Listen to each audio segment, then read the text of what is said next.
Salut à tous. Vous savez, parler de jeux rétro crée souvent chez moi une sorte de décalage entre ce que je perçois du titre en 2018 et ce que percevait le tout jeune Edouard dans les années 90.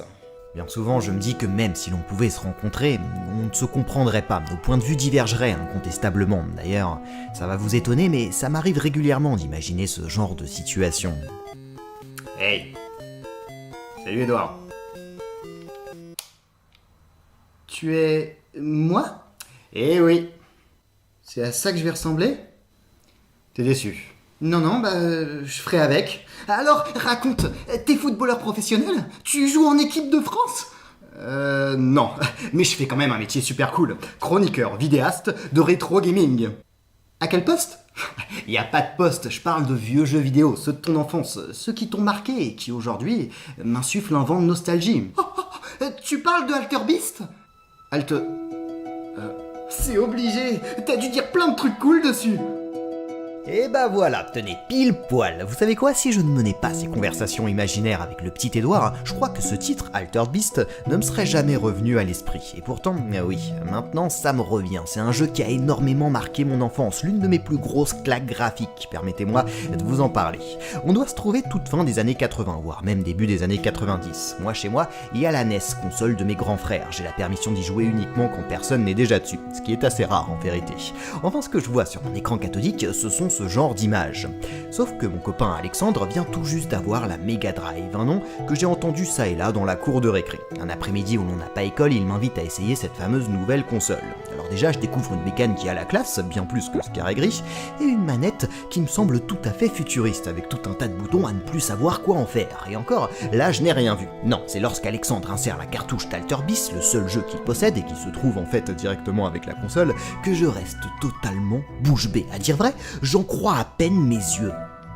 Ok, d'accord, vous, ça ne vous impressionne pas véritablement, mais comme je vous disais, j'avais l'habitude de ce genre d'image, et passer de ça à ça, c'est un bond technologique réel que je qualifie moi à ce moment de phénoménal. En fait, dans ma petite tête, je me dis que ça y est, les graphismes du jeu vidéo viennent d'atteindre leurs limites. Ça ressemble presque à un dessin animé. C'est certain, on ne pourra plus jamais faire mieux. Et j'en suis persuadé, Altered Beast marquera à jamais l'histoire en tant que le jeu qui a atteint en premier cette perfection graphique. Bon, oui, aujourd'hui on peut en rire. J'étais un gamin et je pouvais absolument pas me douter que plus tard il y aurait la 3D, les polygones, puis la motion capture, le photoréalisme et même la réalité virtuelle. Tout cela en fait, ça vient de me revenir en mémoire en observant des images de ce jeu que je parcours donc sur émulateur plus d'une vingtaine d'années plus tard. Et comment vous dire la chose ? Ça me fait gentiment sourire, laissez-moi vous expliquer. Le principe du jeu est tout simple, c'est un beat'em up genre à la mode à cette époque, on y incarne un héros romain ressuscité par Zeus dans le but d'aller sauver la fille du dieu de l'Olympe, Athéna. On se balade dans ses décors, on castagne le moindre adversaire qui ose pointer le bout de son nez, et honnêtement, c'est pas très amusant. Notre panoplie de coups est quand même extrêmement limitée, ce qui fait qu'il y a une sensation de répétitivité. Non, vraiment, je ne parviens pas à me remettre dans le contexte de l'époque. Je viens de réessayer Alter Beast là du coup et... je vais pas être tendre, hein. Quoi ? Mais y a pas meilleur jeu ! Dis que c'est trop bien ! Je peux pas dire ça, Ed. Franchement, pour moi, aujourd'hui, c'est... C'est quoi ? Il est magnifique ! On peut le faire à deux, moi je le fais avec Alexandre, et les transformations en bêtes, c'est trop mortel ! Eh oui, c'est vrai que sur NES, mine de rien, il n'y avait pas énormément de jeux que l'on pouvait parcourir à deux. Et là, le fait de mener l'aventure avec mon copain, je trouvais ça absolument génial. Et surtout, c'est vrai que le jeu dispose d'une spécificité qui en fait toute son originalité. Les ennemis de couleur bleue lâchent ces sortes de boules quand on en vient à bout. En les ramassant, la corpulence de notre personnage augmente, la puissance de ses coups aussi. Et à la troisième boule ingurgitée, il se transforme en bête. Mais pas toujours la même. Par exemple, dans le premier niveau, on se change en ours, avec la possibilité d'envoyer des projectiles. Dans le second, un dragon, avec des pouvoirs électriques. Dans le quatrième, un tigre, et ainsi de suite. Et ça me revient. Oui, c'est vrai, avec Alexandre, on trouvait ça absolument génial, et nous souhaitions à chaque fois atteindre un nouveau niveau, presque plus pour découvrir une nouvelle transformation que pour avancer dans l'aventure. De toute façon, la mutation est presque indispensable. On peut essayer d'éviter les adversaires le long du niveau, mais arrivé au boss, la tâche risque d'être particulièrement ardue. Pour maximiser nos chances, nous faisions tout pour nous transformer en bêtes le plus tôt possible et vaincre plus aisément les ennemis que nous croisions. Mais là, ça me fait plus vraiment cet effet, rien que lorsque notre personnage se transforme. Observez cette séquence. Si à l'époque j'étais bluffé par cet effet, là, je trouve ça kitschissime au possible. Ce fond bleu qui défile avec des flammes fixes et le visage de notre héros qui se transforme en bête. Par contre, une chose m'étonne, le jeu est réellement difficile, surtout avec nos deux pauvres malheureuses vies qui ne nous font pas long feu. Pourtant, je me souviens d'avoir bien vu le bout de ce jeu. Dis-moi Ed, comment vous avez fait déjà avec Alexandre pour terminer le jeu? Bah, tu te souviens pas de Nicolas? Si, le pauvre gamin qui est décédé à 11 ans d'un accident... Le pauvre gamin qui s'est révélé à 11 ans d'un accent tchétchène. Il a un gros accent qui va ressurgir. Enfin, c'est lui à la cour de récré qui nous a donné le code. Quand on meurt, il suffit de maintenir A, d'appuyer plein de fois de suite sur Start, et on revient au début du niveau avec toutes nos vies. Mais oui, bien sûr, je me revois très bien faire cela un nombre incalculable de fois. C'était vraiment pratique de ne pas avoir à toujours tout se retaper. Et en plus, ce code fonctionne aussi très bien sur émulateur. Wow, ce niveau est tout de même de mauvais goût. Du rose, du vert, de l'orange, on pourrait presque croire qu'ils ont choisi des couleurs au pif qu'ils ont intégrées là-dedans. Autre chose assez étrange, les boss, on sait jamais vraiment ce qu'ils représentent, ni si on parvient réellement à leur infliger des dégâts. Mais bon, avec les codes, à force de les affronter, je connais leurs mouvements et j'en viens à bout. Et... c'est déjà la fin du jeu. Ah oui, c'est vrai, il y a que 6 niveaux, et si on est très bon et qu'on le parcourt d'une traite, en fait, il se termine en une dizaine de minutes. Ça me fait vraiment bizarre d'avoir reparcouru ce jeu. Aujourd'hui, si vous me demandiez de choisir, allez, les 20 meilleurs jeux de la Mega Drive, eh bien, je mettrais pas Alter Beast dedans. Même niveau graphique, ce qui semblait être une révolution à la sortie de la console, a pris rapidement un coup de vieux avec les sensationnels Sonic, Aladdin, QuakeShock... Le pire, mais ça j'en savais rien du tout moi, c'est que le jeu est une adaptation du titre arcade de Sega, qui était légèrement plus joli sur borne que sur console. À dire vrai, moi et Alexandre, nous n'avons pas été les seuls à avoir été marqués par ce jeu, loin de là. Je vous rappelle que la Mega Drive est sortie 2 années avant la Super Nintendo. C'est donc avec elle que bon nombre de joueurs ont découvert les graphismes 16 bits, et elle était vendue avec donc Altered Beast, le jeu avec lequel bon nombre de joueurs ont découvert ces consoles nouvelle génération. Mais... ça a quand même bien vieilli, et dès que j'en discute avec le petit Édouard, on n'est pas d'accord, et le ton monte assez rapidement. Non Ed, je vais être franc et expliquer que ce jeu... il est plutôt ringard. Bah vas-y, je m'en fiche, dis ça. De toute façon, toi aussi, tes jeux sont nuls.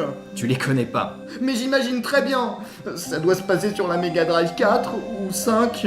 Y a plus de Mega Drive, Sega fait plus de consoles. Peu importe, je te déteste. Et ça me dégoûte de me dire que quand je serai grand, je serai aussi con que toi. Et je te permets pas de me parler comme ça, hein. T'es le fruit de mon imagination, je te rappelle, alors tu restes là. Édouard! Ah, je voulais pas que ça aille jusque-là. Forcément qu'on peut pas être d'accord sur le sujet, même si on est la même personne, on est loin d'être identique, on n'a pas le même âge. Si pour moi Altered Beast reste sympathique mais plutôt ringard, pour le petit Édouard c'est un jeu fabuleux qui est incroyablement beau, qui propose une aventure palpitante qu'il peut parcourir avec son ami, dont il peut discuter dans la cour de l'école, et plus largement qui le renvoie à tout un imaginaire, un univers fantasmé qu'il prend plaisir à parcourir. Et cela... ça m'arrive finalement assez souvent. On n'a pas la même perception d'un jeu en fonction de l'époque à laquelle on y joue. Et si certains grands classiques de notre média ont bien vieilli, d'autres font davantage ressentir le poids de leurs années. Du coup, il faut bien que je conclue ma vidéo. Mais quel point de vue adopter, celui du jeune Édouard ou le mien? Vanter ses qualités pour son époque ou expliquer ses défauts pour l'œil d'un joueur du 21e siècle? Bah alors, t'arrives pas à choisir? T'es revenu? Bah non, comme tu le vois. Tout à l'heure, t'as dit que c'était moi qui t'inspirais les jeux dont tu parles. Souvent, oui, c'est vrai. Eh bien, Alter Beast, moi, je le trouve génial. Toi, tu l'aimes pas, mais si mon avis compte vraiment pour toi, tu pourras pas dire qu'il est nul. Ou alors, t'es un menteur.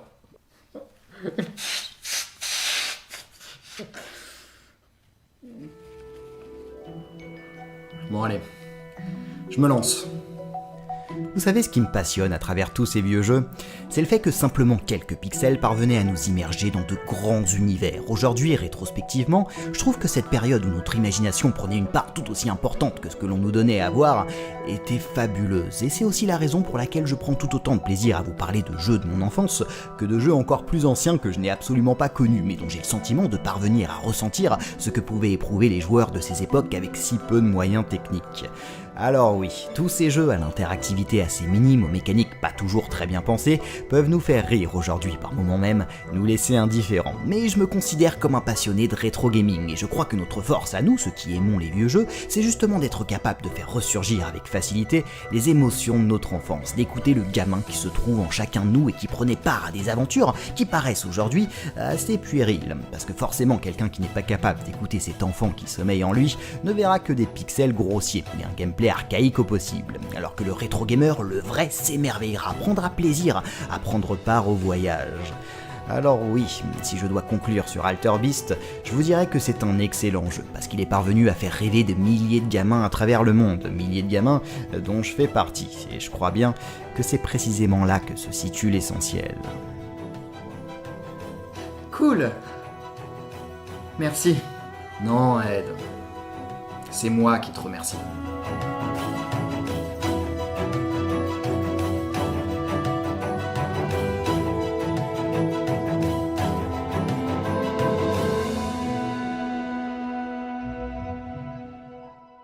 C'est quoi ton jeu, Alexandre? Un truc avec des monstres, enfin c'est de l'anglais, mais c'est un peu compliqué. Mais, hop, loup-garou, on se transforme. Puis ça un peu. Allez, viens, celle-là. Il est trop bien. Cool, parfait.